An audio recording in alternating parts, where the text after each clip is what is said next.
Hello, monkey. Moped riders. Michael here. You know, over time, I evaded one of the most important parts of a working bike. And that's my new YouTube channel.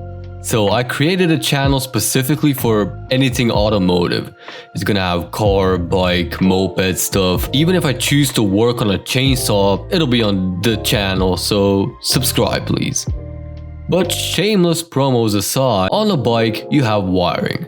And I've been evading ever learning anything about it until I was literally forced to work on it. My car had a wiring issue ever since I bought it, but it wasn't annoying. What was annoying is that it completely flopped the tech and safety test, which in Croatia and generally in European Union are quite strict as opposed to the rest of the world. And I had time to learn. And as a result of all that, I gained enough confidence I could wire up my own moped from nothing but a spool of wires, and that's the goal with Ender Jr. So in this video, we're wiring him from scratch with stuff you can find around the house. So the very first step for this task is to figure out which wire does what. Now, if I were using the stock switches on Ender, it will be one switch for essentially everything, and mostly plug and play, nice and neat. But what I'm about to install is something like APN Alpino style. So let's start cooking. So these switches are meant to be compatible with scooters and alike, but I'm gonna fit it onto Ender. To do that, I've gotta track every single wire. So I cut up and stripped all the wires, and the reason why is because it had a connector on it, and I need to write out what every single wire does. I'm gonna do that on the computer, and chances are I'm gonna have to combine multiple wires into one connector like this for power and ground wires, because that's what these switches usually lack.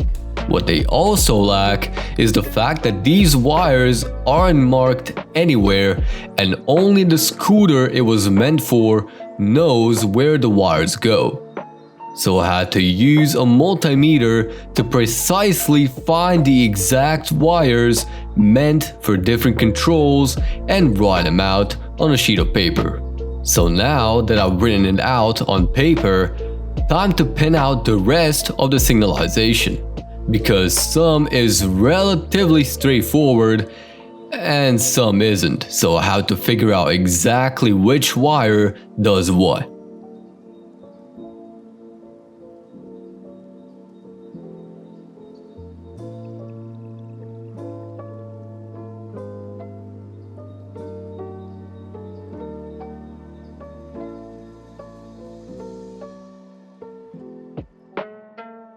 Now that I have roughly where the wires go, I need to figure out how many wires I need, and also what exactly will I connect to what. Victor! To tackle the easiest part, I will install the rebuilt engine in here so that I can install the brand new ignition system. This ignition comes with an AC/DC regulator, and it works using a pickup as instead of the points, which I took off the point ignition because it began to die from all the point welding, and I will eventually need a beefier supply of spark for when I do the engine swap. Now I'm going to make some holes and tap in some thread so we can mount all this properly. Now that that is done, we can install the ignition and make sure it is timed somewhat right to check for spark. And it works. So now we can start with the goodies. Next thing on to-do list is to prep whatever wire I need to, because I will be connecting them one at a time to test as I go. I will connect the output wire for the main lights to the input of the low and high beam main wire. I feel like that's the easiest job to do right now. Next up is the main power wire, and this one is what will supply all of the juice. These wires are technically made for 220 volts, so it doesn't really matter which one goes where, to be honest. I'm doing it for the shits and giggles, so that my mom doesn't trip when I go ride at night. Crimping the connector here and moving on to the ignition lock, which are already crimped up and ready to connect to. We need to connect the light wire on the right switch and blinker wires on the left. That way we can assure that the wiring system works at least temporarily before we move on. So let's try it out.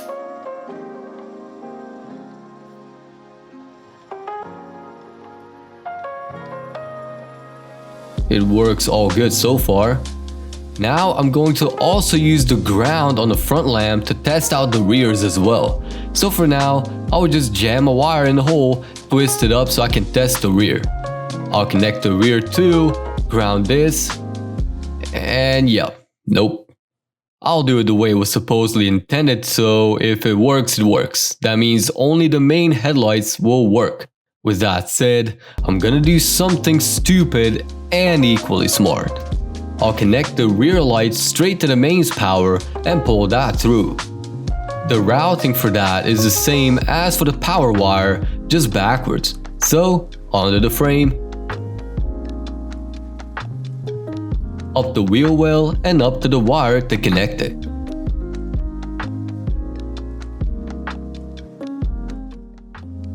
Alright. So since there is no cable going to the front wheels, I have to hold this lever in so I can test this. So this is position, right? And this is the stoplight. So the second you pull on the brake, it comes on. The second you let go of the brake, it disappears. Having that done, time to wire the blinkers.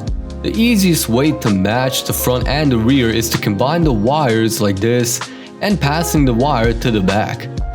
And here, I will put up a splitter as well because I plan on putting the same blinkers from the front to the back as well. All was well and done so far. And everything was ready to be tested completely, and as well to test the ignition for charging. But then, off screen, the whole engine caught fire. Why? Well, the ignition, as I set it up, was a whole 180 out, and it spewed out lit up gas straight out the carby and lit the fuel line, which was in the way, on fire, which in return lit the whole bike on fire because the fuel line was leaking. Now this happened inside the closed garage, so I was extremely lucky it hasn't burned anything down. Now I did repair the damage to the best of my ability, but the CDI coil is too far gone, so I cannot exactly test the coil as it is right now, so I'll install the old stuff back on and test it that way. Anywho, I fixed it all behind the scenes. I repainted the frame, redone the wiring, well, the 5 wires that needed to be redone, and here is how it looks.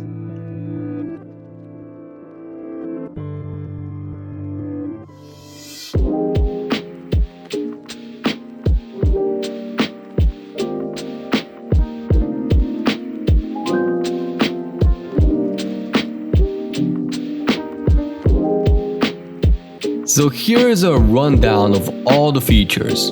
We got position lights, low beam, high beam, blinkers, left and right, stop light, tachometer backlight, and the ignition lock holding all of the power just ready to be sent through.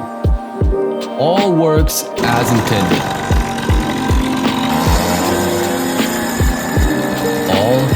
Works perfectly.